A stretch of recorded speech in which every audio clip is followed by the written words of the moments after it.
मतदाताओं की संख्या लगभग 7.42 करोड़ है, जिसमें कि मेल 3.92 और फीमेल 3.5 करोड़ है। चोरी को लेकर कांग्रेस दावा कर रही है कि 2 हफ्ते के भीतर खुलासा करेगी, मगर ज्ञानेश कुमार का एक बयान वायरल हो रहा है। पुराना बयान है।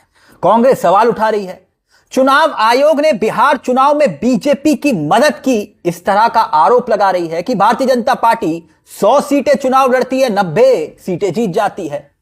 इन आंकड़ों के पीछे की कहानी क्या है वो भी हम आपके सामने रखेंगे, मगर एक एक करके पहले जरा यह बयान क्यों महत्वपूर्ण है जो कांग्रेस आरजेडी आरोप लगा रही है।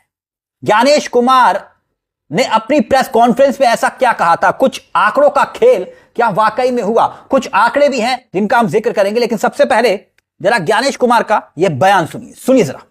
मतदाताओं की संख्या लगभग 7.42 करोड़ है, जिसमें कि मेल 3.92 और फीमेल 3.5 करोड़ है। यानी चुनाव आयोग के मुताबिक 30 सितंबर को बिहार में कुल वोटर 7 करोड़ 42 लाख थे। ठीक, अब ये जो आंकड़ा है वो भी आप देख रहे होंगे स्क्रीन पर।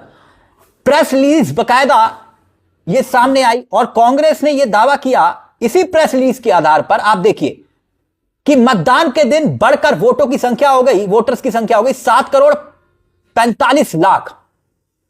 कैसे ये 3 लाख वोटों का इजाफा हुआ, तो हुआ कैसे? भूपेश बघेल कांग्रेस के बड़े चेहरे हैं, बकायदा बिहार चुनाव में किस कदर सक्रिय रहे भूपेश बघेल वो भी आप समझ रहे होंगे, लेकिन आंकड़े क्या है, किस तरह से भूपेश बघेल ने सवाल उठाया, देखिए जरा। लिख रहे हैं, सच क्या है केचुआ, कहते हैं कि झूठ बोलो तो याद रखना पड़ता है, लेकिन सच हमेशा एक जैसा रहता है। चुनाव आयोग के आंकड़ों के अनुसार 30 सितंबर को बिहार में कुल मतदाता 7 करोड़ 42 लाख थे, पर मतदान के दिन बढ़कर 7 करोड़ 45 लाख कैसे हो गए? दोनों आंकड़े चुनाव आयोग की प्रेस रिलीज में है। सच क्या है? बकायदा प्रेस रिलीज भी जारी की, और यह प्रेस रिलीज आप देख भी रहे होंगे, मैं आपको दिखाता हूं। देखिए प्रेस रिलीज देखिए, और चुनाव आयोग ने बकायदा इसमें लिखा है फेस वाइज डिटेल, और आप आंकड़ा देख रहे होंगे, आपको आंकड़ा दिखाई दे रहा होगा कि वोटर 7 करोड़ 45 लाख।